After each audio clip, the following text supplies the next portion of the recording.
If you follow the news closely, then you know more than 6 months later, the world continues to follow the war in Ukraine. And the same question that we've been asking over and over again, what is the ultimate goal that Vladimir Putin is trying to stop the war? And how about this collaboration or this international cooperation between the West and the country of Ukraine? Given the fact today, when we look at the international community, and we are living, some people call it the post-modern society, or even another sense, the new word called neoliberalism came up many times. So how should we understand this ongoing political and a social and even economic shift? Meanwhile, this international relationship seems to get much more broken. Now, ladies and gentlemen, join our show today. It's my great honor to invite Mr. Thomas Fazi. Now, Thomas, it's one journalist, a writer, and a translator. And he mostly spent his time in Rome, Italy. Among other things, the Fazi is the co-director of a standing army, an award-winning feature-length documentary on U.S. military bases.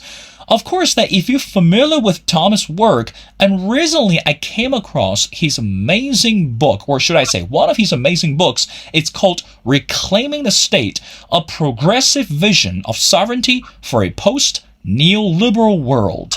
Now, ladies and gentlemen, Thomas, and welcome to The Missing Piece. Hello, Will. Thanks for having me on the show. It's a pleasure to be here. No problem, Thomas. The pleasure is all mine. Now, again, as we mentioned before, I want to dive into your book. Let's start with the title, and I think we're going to elaborate regarding this international community or the modern affairs. Your book is called A Progressive Vision of Sovereignty for a Post-Neoliberal World. Help us understand, Thomas, number one, how should we define the term post-neoliberal world today? And also, what even does that mean that when we are looking at the war in Ukraine, looking at this international disentanglement among the countries, putting everything together, help us to start understand the purpose behind the book and what concept you're trying to putting together in this book.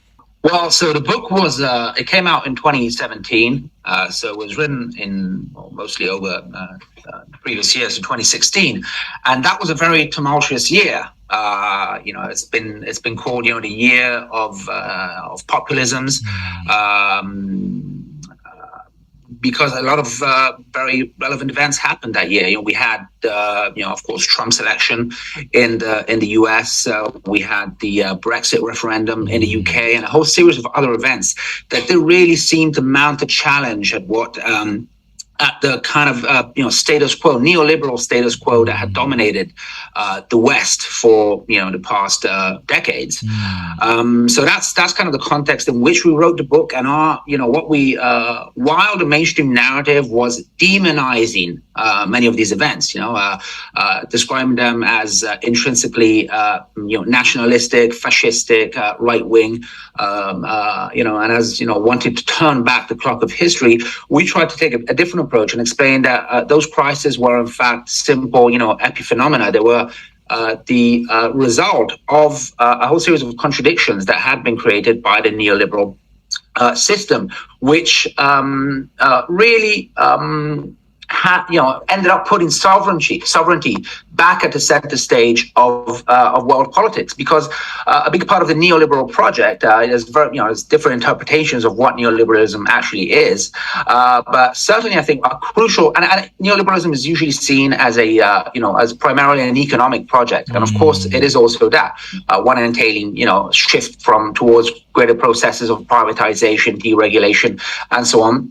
That's quite well understood, but neoliberalism should also be understood as a political project, or better, there was a political aspect to neoliberalism that was fundamental for the implementation of the economic project of neoliberalism, and the political project of neoliberalism entailed a progressive erosion of national sovereignty, of transfer of national prerogatives, especially in the economic sphere, towards a supranational and international institutions, most notably the European Union, but also other institutions such as the WTO and so on.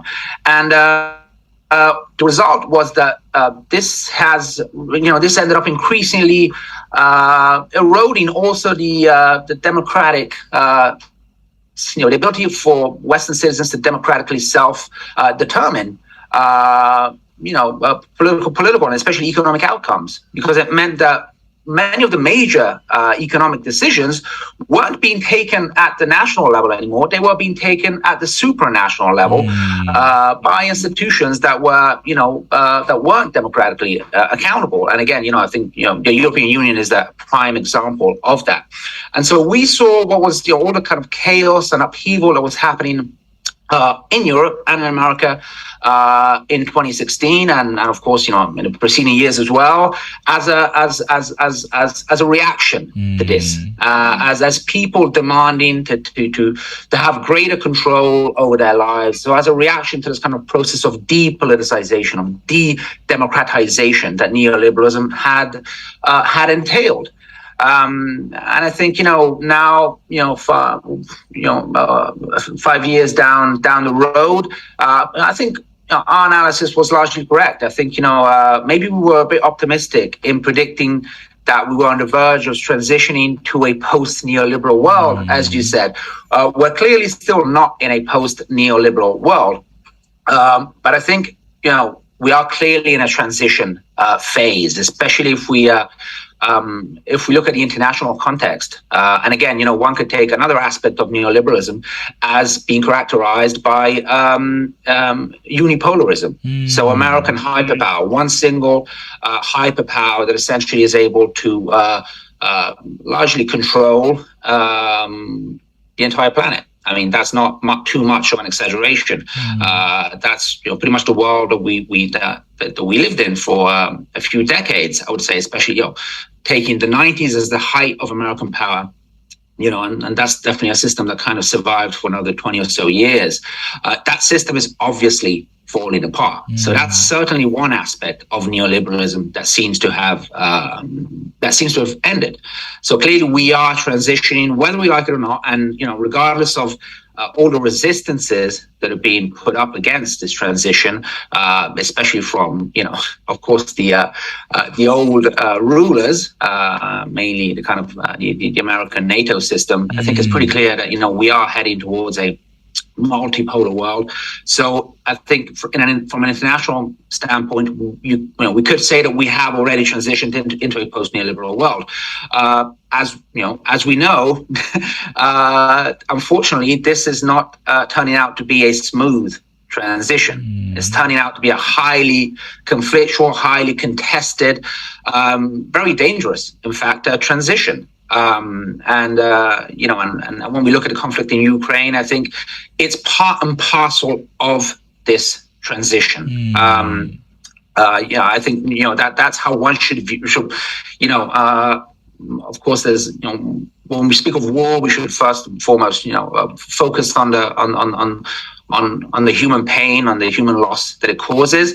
But at the same time, we can't avoid also taking a larger view of these processes, and trying to analyze them in a wider context, which can't simply be, war is bad or war is evil, because of course it is, but humanity, many of us have been saying that for centuries, if not millennia, but wars keep happening. And so it's up to us I think we also have a duty to try to understand why wars happen. And I think, when we look at the conflict in Ukraine, it's pretty clear that this is part of a painful, or an attempt, I would say, by some of the new world powers, well, first and foremost, obviously Russia and China, to sort of push through the emergence of a new multipolar order, which clearly from their standpoint, the US would not have allowed to come about through peaceful means.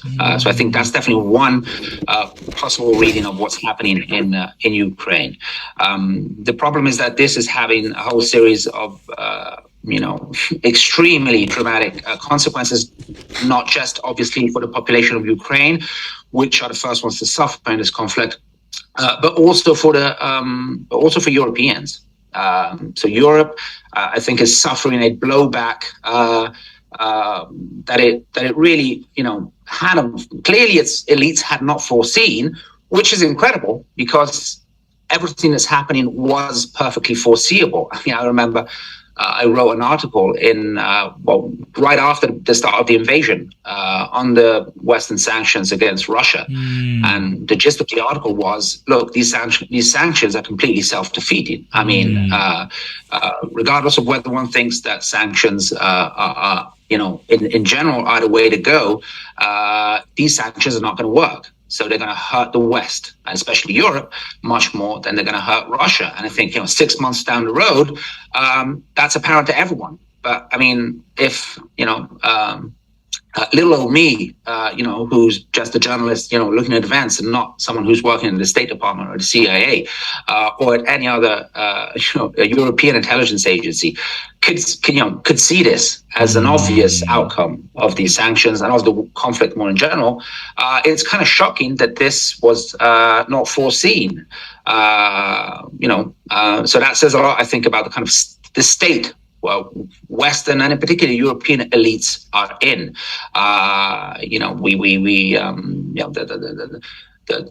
They really seem to have lost control of the situation to a large degree. There's really no other way of putting it. Either they're utterly incompetent because, as badly as you may want to punish Putin, clearly the way to go at it is not to shoot yourself in the foot by provoking, the biggest energy crisis Europe has ever seen, which is going to have catastrophic consequences come winter, which is already having catastrophic, political consequences, and which is likely to spark, really, a kind of social upheaval that we haven't seen, I think, in a very long time in Europe. And so if this was unforeseen, it's a great indictment, I think, for European elites.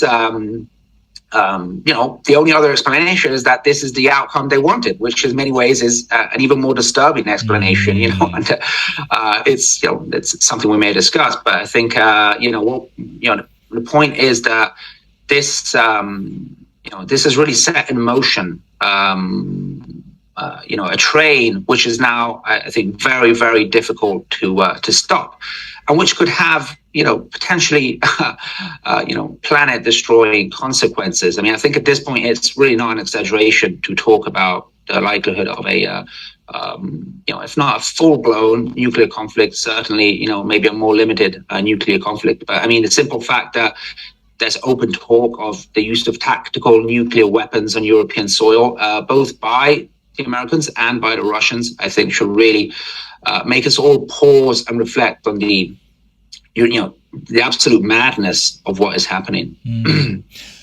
Thomas, I was born in the early 80s, and I'm sure that you are familiar with one of the famous icons that in the U.S., which was the former U.S. President Ronald Reagan.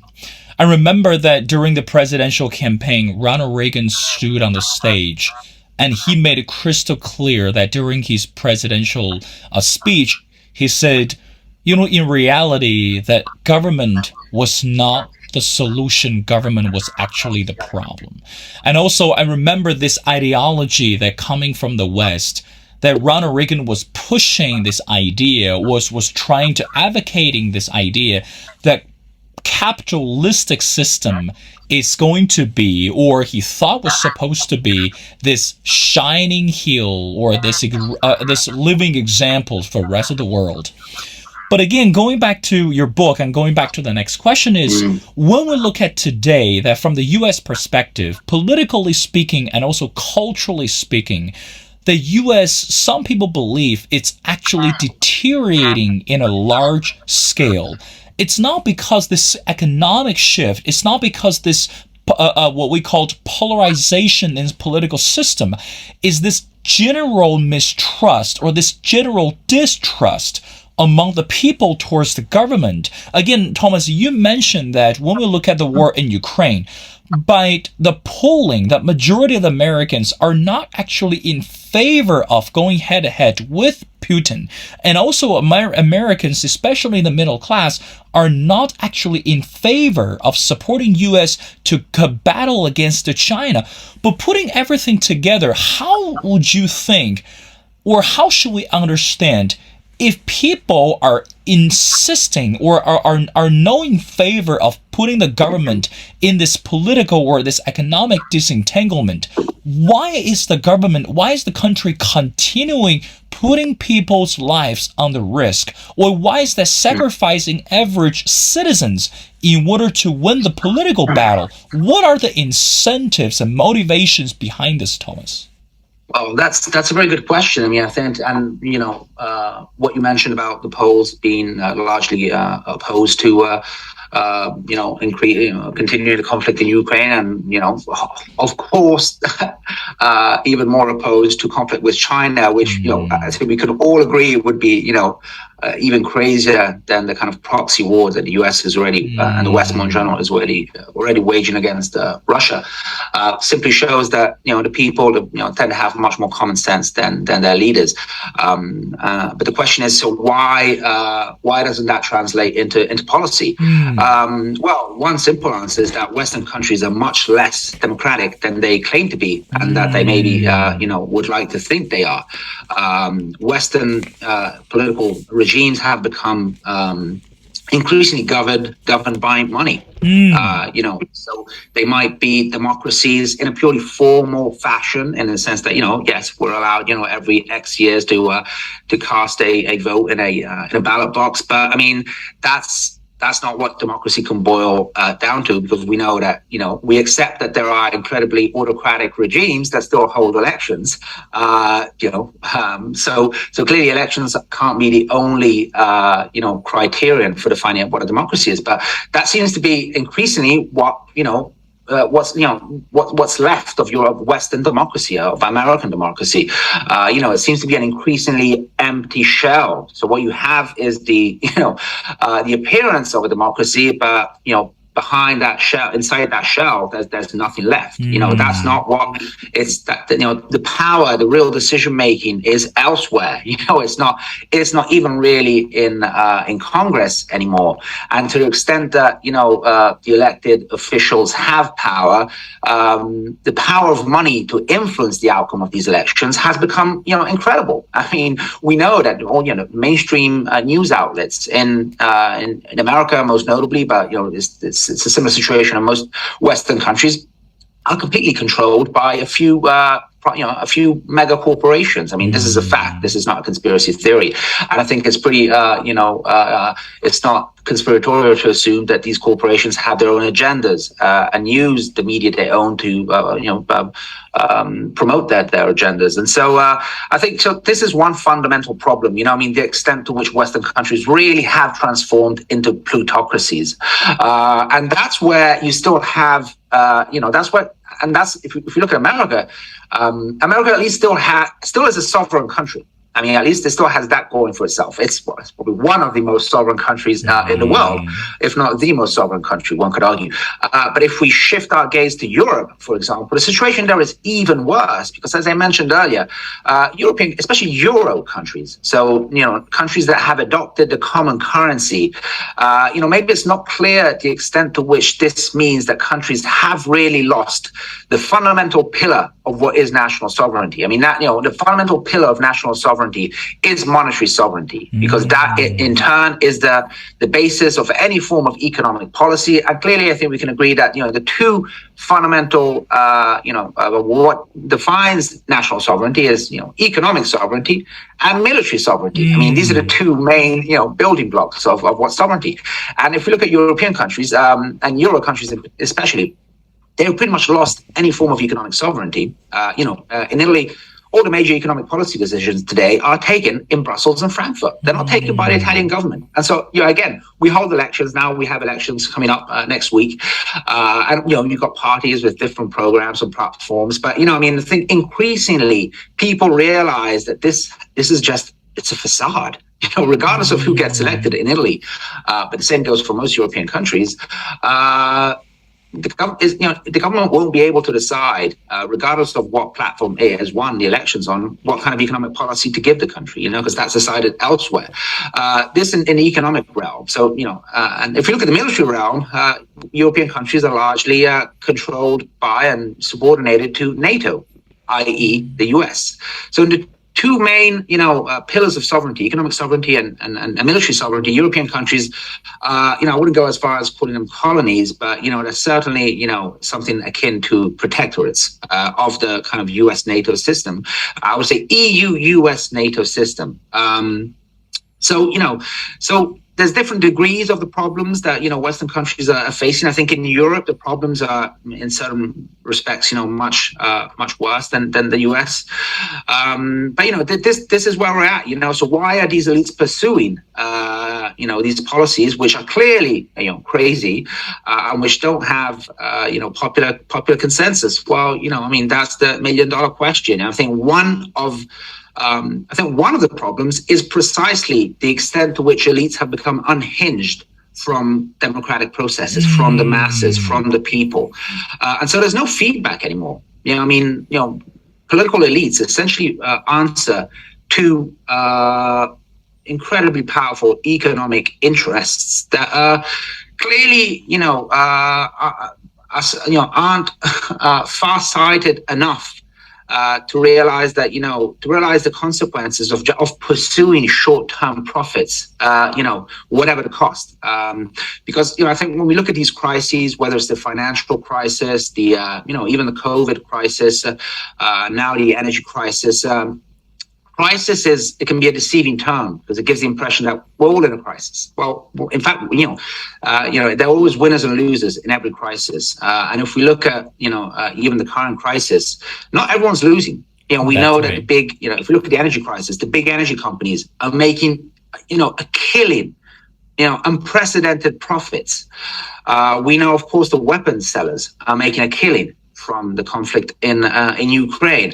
And so, we got to realize that there are very powerful interests that, that push for policies that are, incredibly damaging for, the majority of the population, but incredibly beneficial to themselves. So I think there's that element, political elites in the West essentially respond now to these private interests, and there's no feedback, because, Western peoples have also become quite pacifized, so, as you may have noticed, if you look at around the world, Hong Kong, Sri Lanka, people rise up, people protest. That's right. When things don't work.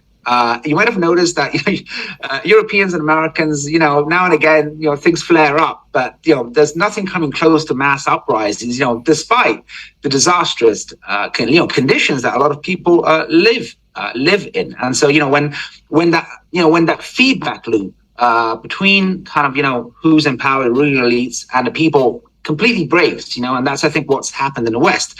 Elites become completely unhinged, I think. And I think that's one of the problems that, that we're facing. And of course, one may ask, yes, okay, but don't these powers realize that, in a nuclear conflict, no one wins? You'd think so, but apparently not. Apparently there's, I think, there's the idea that, that the US can win a nuclear conflict, which is an incredibly scary idea, but again, these are, a lot of the people running the US are very old people, with outdated, worldviews, and I wouldn't be surprised if they're still thinking of kind of Cold War terms, and equate Russia with, China with the Soviet Union or, the old Russia, when clearly it's a completely different situation.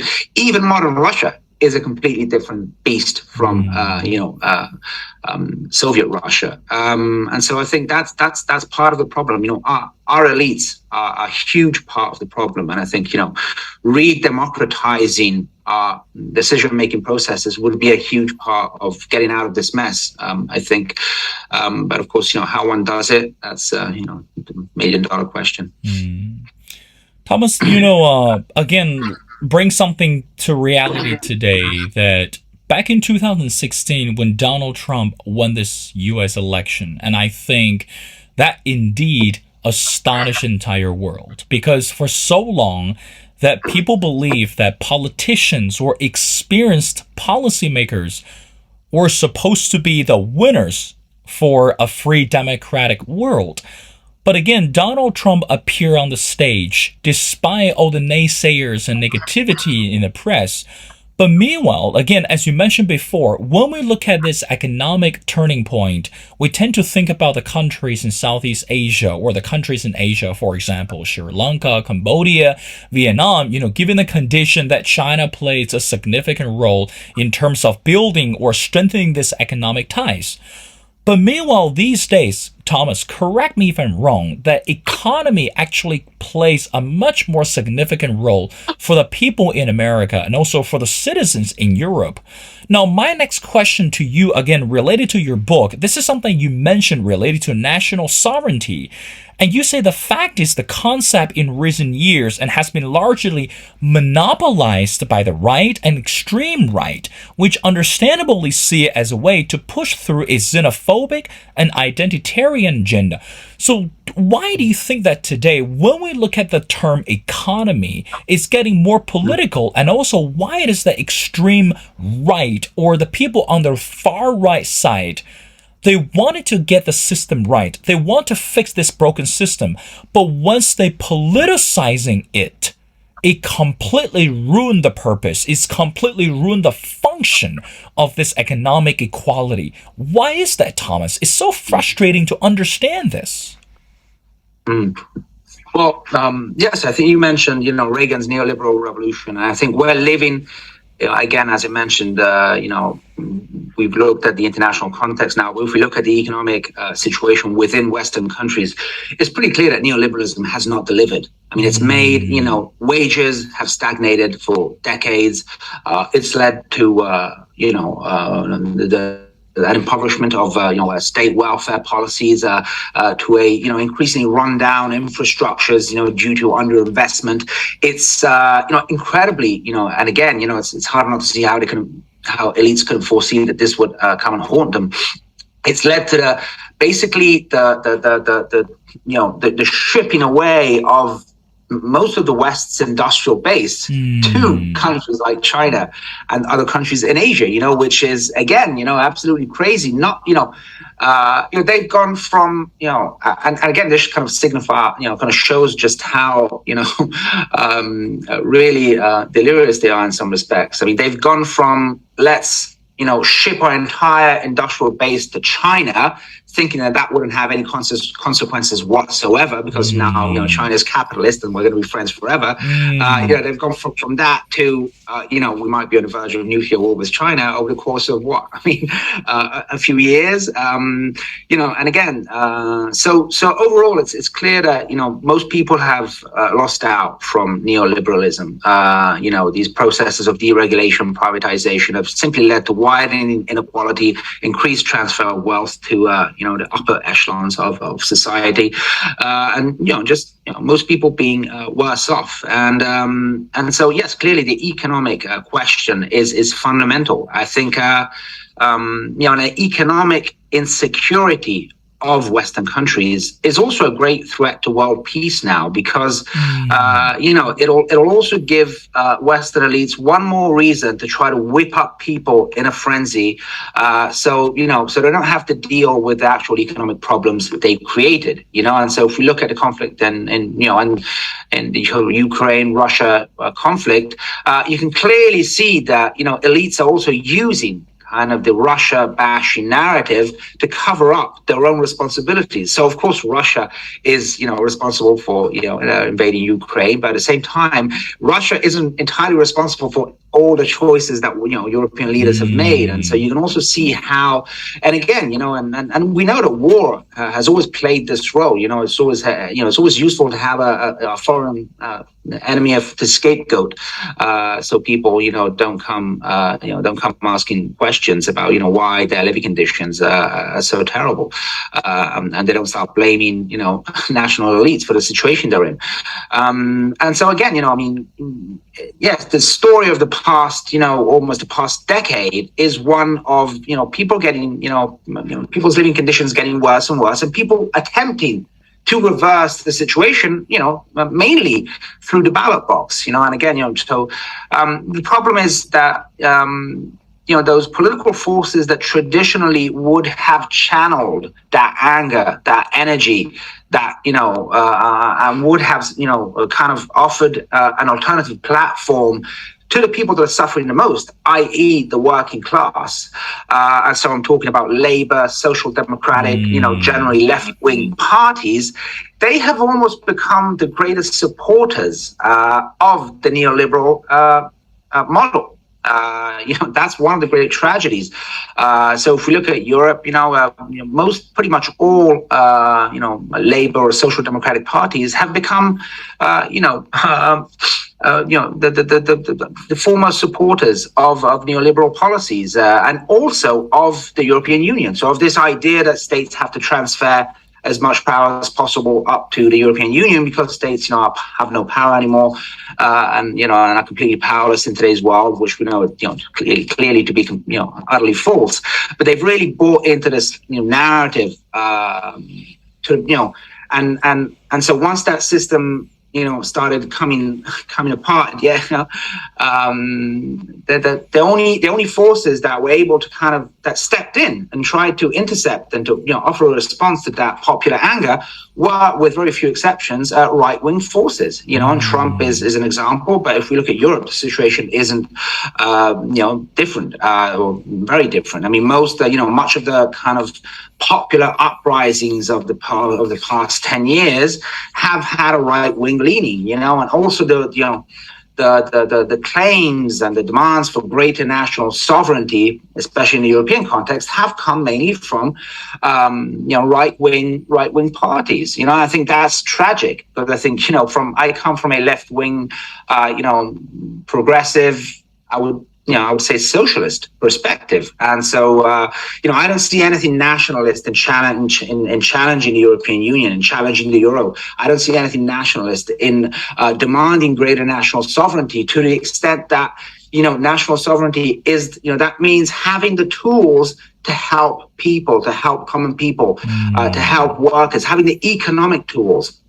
And giving workers the chance to elect people into power that, once they get into power, have the tools and have the measures to help ordinary people. That's what we've given up in Europe by joining the euro. And so, again, and it's going to be hard to get out of this mess, until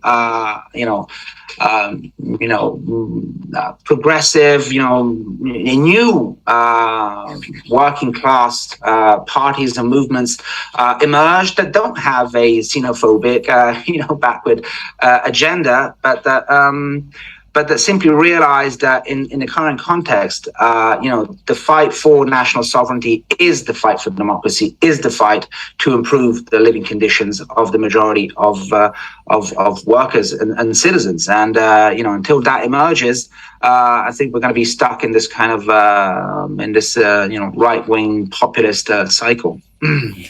Thomas, that for so long that when we talk about the countries in the Europe, and I know that, again, this person was once considered as the rising star, but given this current political changes and also this political atmosphere, that the current president of France, Emmanuel Macron, and again, congratulations that, again, he was elected for the second term, but meanwhile, people are questioning his effectiveness as this president.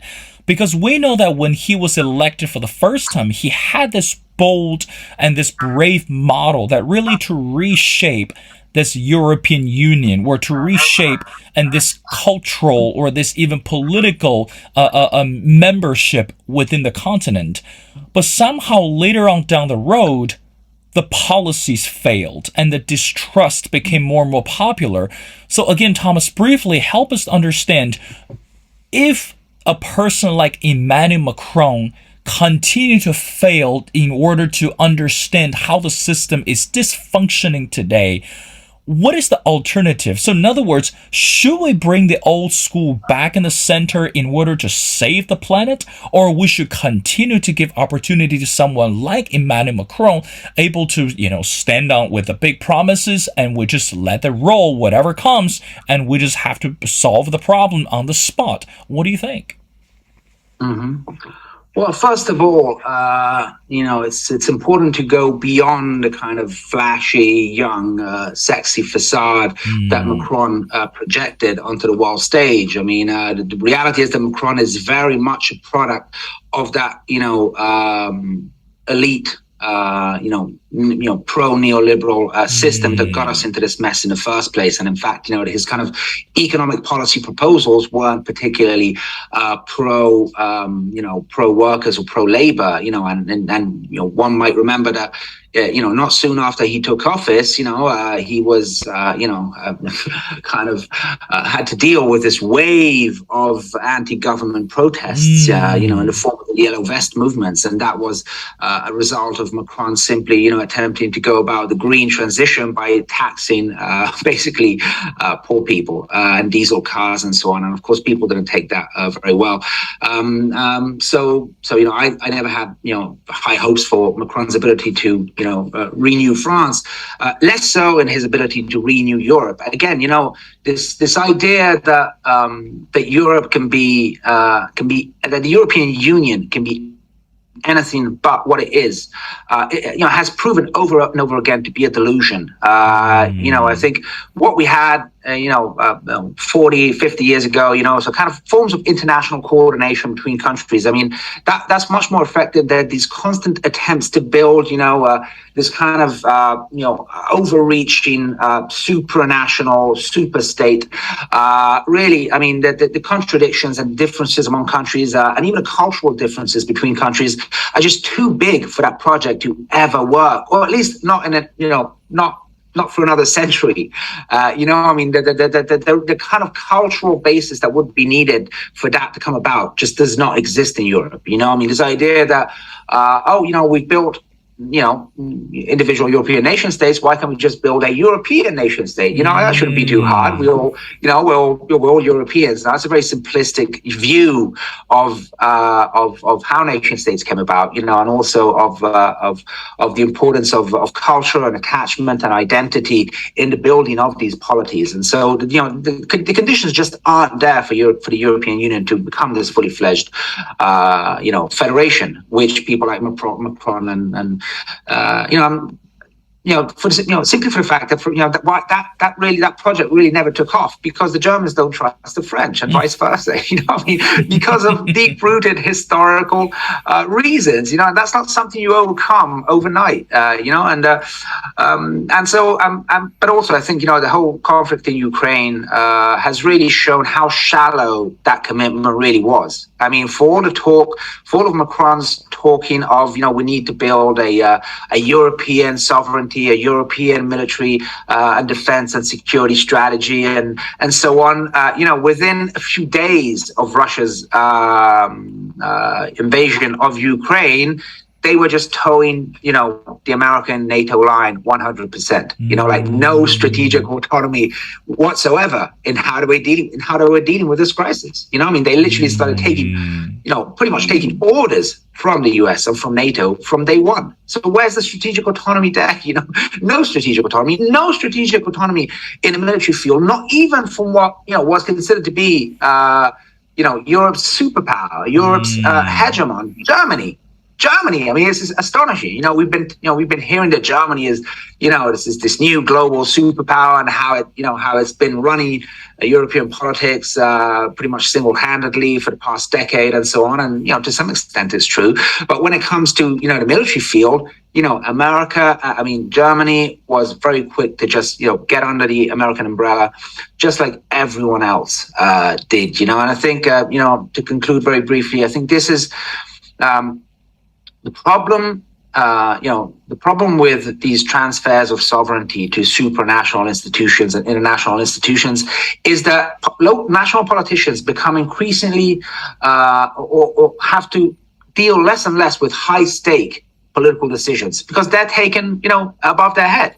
And so, once national political classes, over the course of years, really are left with dealing with relatively minor issues because all the major issues are decided elsewhere, what you end up with 10, 20 years down the road is an increasingly, I would say, infantilized political class, which really doesn't know how to deal with, I would say, politics with a capital P, because they've always dealt with politics with a small p, because the economic issues are decided in Brussels and Frankfurt, the military issues are decided in Washington, and so suddenly it's like you're thrust onto the world stage and you got to take these major decisions, life and death decisions, because when we talk of war, we are talking of life and death decisions. And my impression is that very few European politicians have the kind of, have what it takes to take these decisions because they've basically been, managers of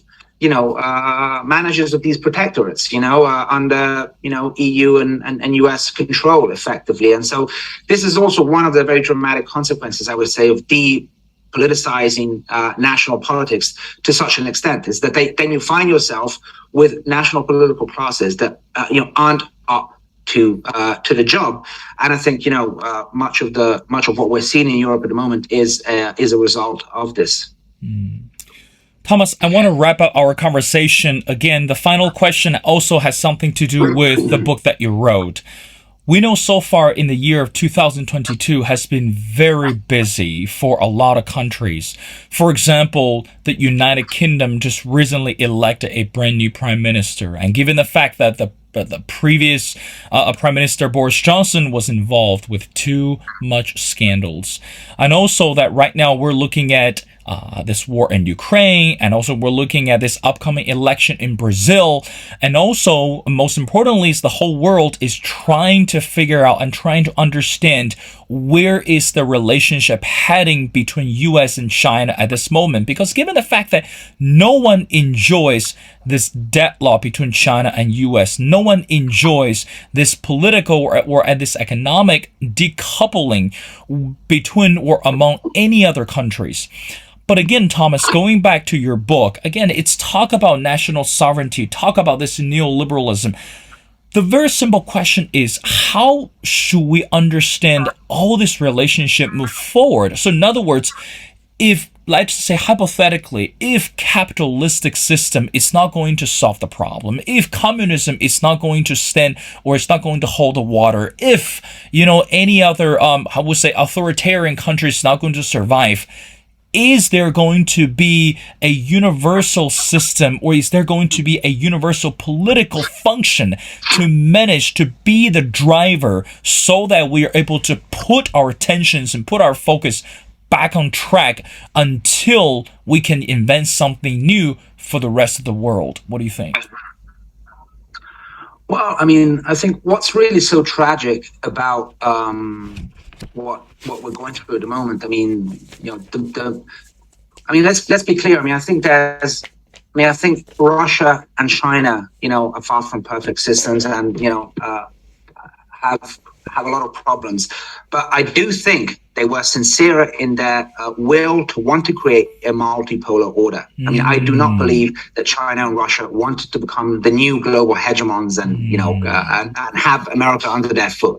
I think this is absolutely ludicrous. So I do think the leaderships of those countries were and still are sincere when they say they want to build a multipolar world. A multipolar world means that we respect that countries can have different political systems, can have different cultures, different worldviews, different outlooks, and that we can we can all live together on this tiny planet, even with our differences.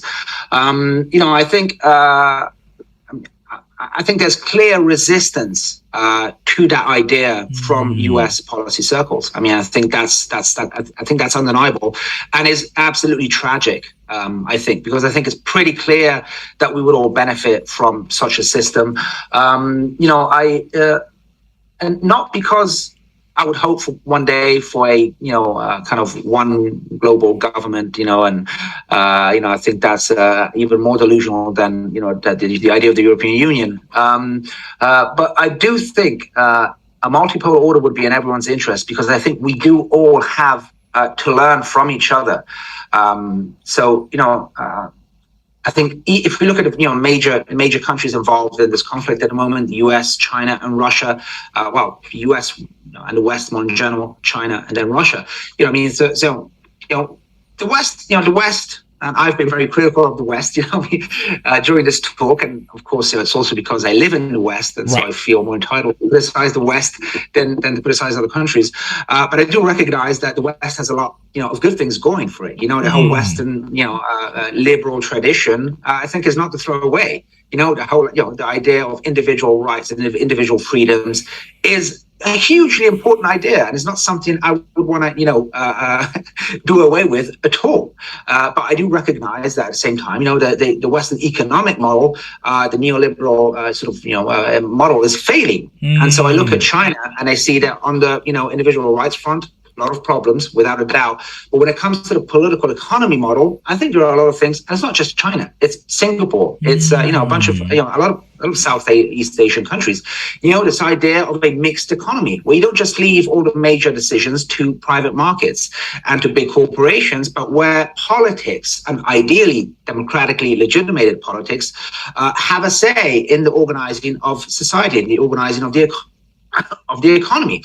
And I think in that respect, there are elements of the Chinese mixed economy system, which in many ways, isn't that different from the mixed economy that we had in Italy in the 1960s, or that France had in the 1960s. We're not talking full communism here.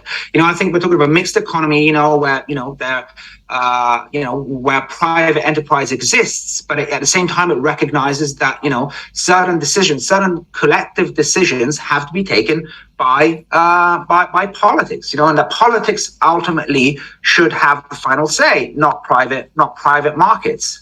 I think there's a lot to go for that. And if we look at Russia, what Russia, I think, can tell us a lot about the importance of identity, of one's cultural attachment to a country, and that's not necessarily a bad thing, as we've been taught to believe in the West, but that there's a lot going for the idea of people, having a sense of belonging to something greater than just themselves or their families or their football teams, and that this sense of belonging to something more transcendental, to a civilization, we could say, is very important, in terms of maintaining social cohesion and so on.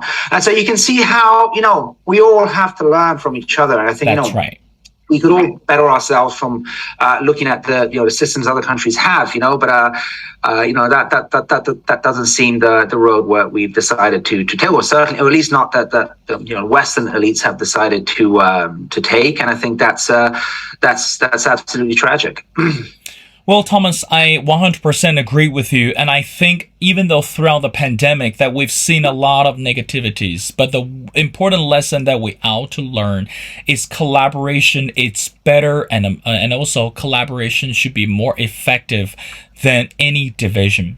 Well, ladies and gentlemen, I'm speaking to Thomas Fazi, and again, Thomas is one journalist and writer and translator. And again, I strongly encourage everyone to go online, look for one of his amazing books, and which is entitled "Reclaiming the State: A Progressive Vision of Sovereignty for a Post-Neoliberal World."